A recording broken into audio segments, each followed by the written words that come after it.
kwa abdo kakakyu la ne ta so la te ya ke rika sa do tu lo o kakakyu o te no na lo pe ne kwa ta so ta ma lo dai la ta la kita ma pu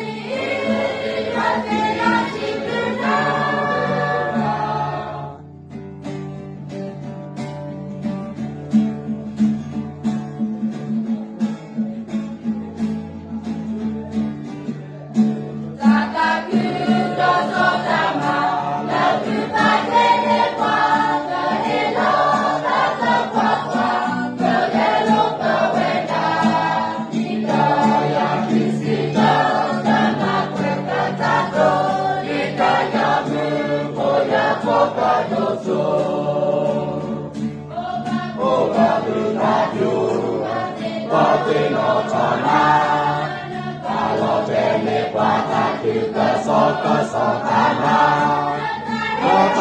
lo ta la kita ti ta ma